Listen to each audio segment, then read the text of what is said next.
इस कहानी की शुरुआत महल जैसे घर से शुरू होती है जो शहर से दूर एक वीरान सी जगह पर बना हुआ था। इस घर में सैंडी नाम की लड़की रहती थी और वो ही घर के कामकाज करती थी। सैंडी को इस घर की नौकरानी भी कह सकते हैं।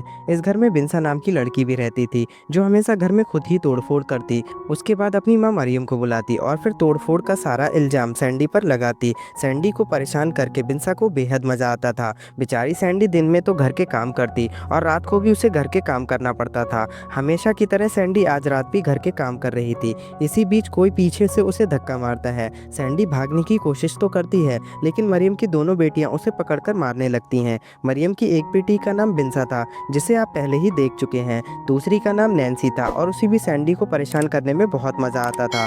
दोनों बहनें सैंडी को मार ही रही थीं कि तभी मरियम आकर उन्हें रोकती है। मरियम को पता था कि अगर सैंडी को कुछ हो गया तो घर के काम रुक जाएंगे। दरअसल बिंसा और नैन्सी मरियम की सगी बेटियां थीं। सैंडी की सगी माँ कई साल पहले मर गई थी और उस वक्त सैंडी काफ़ी छोटी थी, इसलिए सैंडी के बाप ने मरियम से दूसरी शादी कर ली थी ताकि मरियम सैंडी को माँ का प्यार दे सके। लेकिन मरियम ने कभी भी सैंडी को अपनी बेटी नहीं माना। अगले दिन मरियम अपनी बेटियों को बताती है कि किंग के बेटे प्रिंस ने उन्हें अपनी पार्टी में बुलाया है। प्रिंस जवान था और वो शादी के लिए लड़की भी ढूंढ रहा था। मरियम ने अपनी दोनों बेटियों को तैयार होने के लिए बोल दिया था ताकि प्रिंस की नज़र उसकी बेटियों पर पड़े और वो किसी एक को पसंद कर ले। सैंडी भी प्रिंस की पार्टी में जाना चाहती थी लेकिन मरियम उसे जाने की परमिशन नहीं देती। कुछ ही देर बाद मरियम और उसकी बेटियां तैयार होकर चली जाती हैं। सैंडी परेशान होकर ईश्वर से शिकायत करने लगी कि मेरी ज़िंदगी में कोई भी खुशी नहीं है।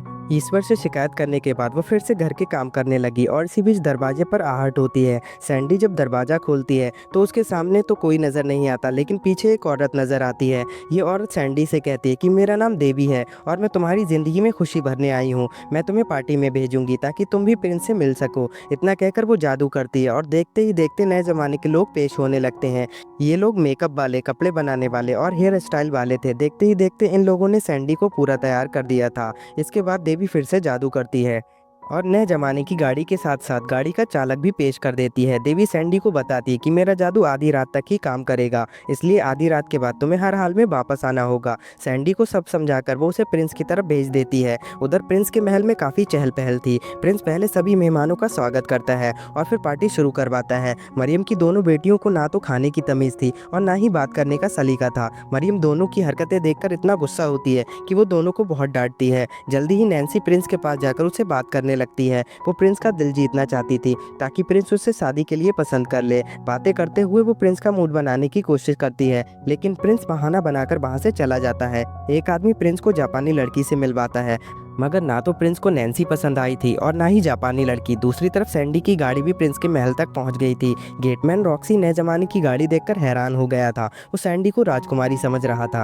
क्योंकि सैंडी बेहद खूबसूरत लग रही थी। सैंडी जैसे ही अंदर आती है तो मरियम उसे देखकर बेहद गुस्सा करती है। वो उसे भगाने की कोशिश करती है मगर महल के कर्मचारी ने उसे रोक लिया था। सैंडी की खूबसूरती देखकर मरियम की दोनों बेटियां जल गई थी। सैंडी इतनी खूबसूरत लग रही थी कि जैसे ही प्रिंस की नज़र उस पर पड़ती है तो वो उसके साथ नाचने लग जाता है। प्रिंस ने पहले ही नज़र में सैंडी को पसंद कर लिया था। वो उसे एक तरफ ले जाकर कहता है कि मैं तुमसे शादी करना चाहता हूँ। सैंडी भी प्रिंस से शादी करना चाहती थी लेकिन फिर भी वो उसे सोचने का समय मांगती है। इसी बीच सैंडी देखती है कि आधी रात होने वाली है, इसलिए वो प्रिंस से कहती है कि मुझे अभी जाना होगा। प्रिंस उसे रोकने की कोशिश तो करता है लेकिन सैंडी दोबारा मिलने का वादा करके वहाँ से चली जाती है। बाहर सैंडी को गाड़ी नहीं दिखती क्योंकि आधी रात हो चुकी थी, इसलिए वो तेज तेज भागती है और जल्दी ही वो अपने पुराने रूप में आ जाती है। सैंडी के जाने के बाद प्रिंस के हाथ उसका एक सैंडल लग जाता है। अगले दिन मरियम की दोनों बेटियों ने सैंडी को सजा देने का फैसला कर लिया था। इस काम में नैन्सी का लवर जिमी भी उनकी मदद कर रहा था। वो पहले तो अपनी बेल्ट से सैंडी को मारता है और फिर नैन्सी के कहने पर सैंडी की गुफा में पानी भी निकालता है। कुछ दिनों बाद बिंसा देखती है कि प्रिंस के आदमी उसके घर आ रहे हैं। वो ये बात मरियम को बताती है जिसके बाद मरियम ने सैंडी को छुपाने का फैसला कर लिया। मरियम के घर प्रिंस का गेटमैन रॉक्सी आया था। वो मरियम को बताता है कि प्रिंस कई दिनों से एक लड़की को ढूंढ रहा है। प्रिंस को उस लड़की का नाम तो पता नहीं है लेकिन प्रिंस के पास उसका एक सैंडल है।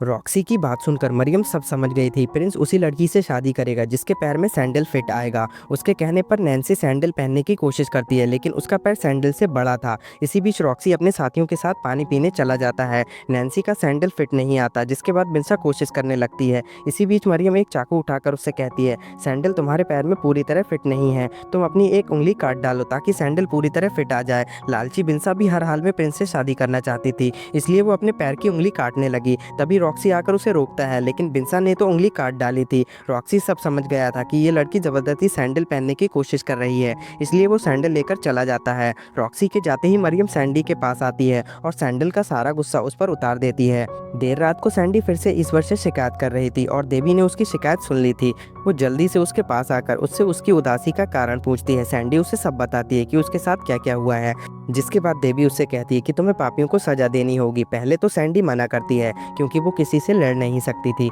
मगर जब देवी उसे एक जादुई नकाब देकर कहती है कि ये तुम्हें लड़ना भी सिखा देगा और तुम्हें ताकत भी देगा, तो सैंडी पापियों को सजा देने के लिए मान जाती है। देवी की बातें सुनकर सैंडी ने जादुई नकाब पहन लिया था। कुछ देर बाद नैन्सी का लवर जिमी घर के आसपास टहल रहा था। ये वही जिमी था जिसने सैंडी की गुफा में पानी निकाला था, इसलिए सैंडी ने सबसे पहले उसे ही सजा देने का फैसला कर लिया था। वो जल्दी से जिमी के पास जाकर उस पर हमला कर देती है। हालांकि जिमी भी उस पर हमले का जवाब देता है, लेकिन नकाब की ताकत के आगे वो ज़्यादा देर टिक नहीं पाता और सैंडी के हाथों मारा जाता है।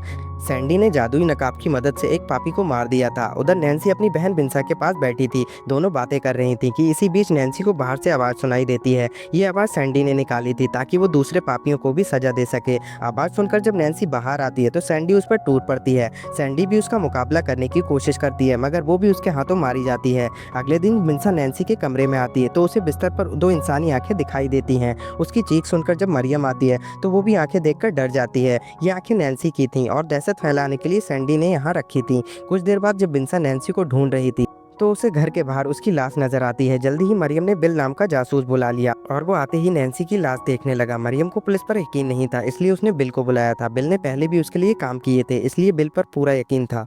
रात को बिंसा घर में अकेली थी क्योंकि मरियम और बिल कातिल को ढूंढ रहे थे। इसी बीच सैंडी नकाब पहनकर बिंसा पर हमला कर देती है। बिंसा भी उसके सामने ज़्यादा देर टिक नहीं पाती और वो भी सैंडी के हाथों मारी जाती है। मरियम और बिल जब घर पर वापस आते हैं तो उन्हें बिंसा की लाश नजर आती है।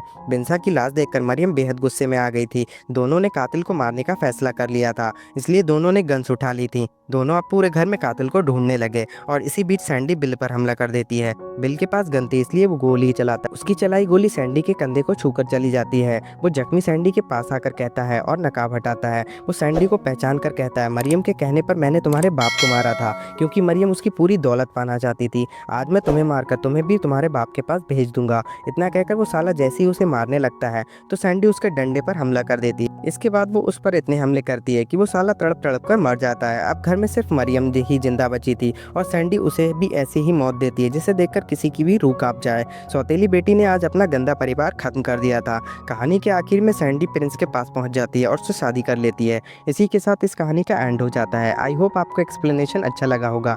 अगर आपको वीडियो पसंद आया तो प्लीज़ इसे लाइक कर दीजिए और चैनल को सब्सक्राइब कर लीजिए।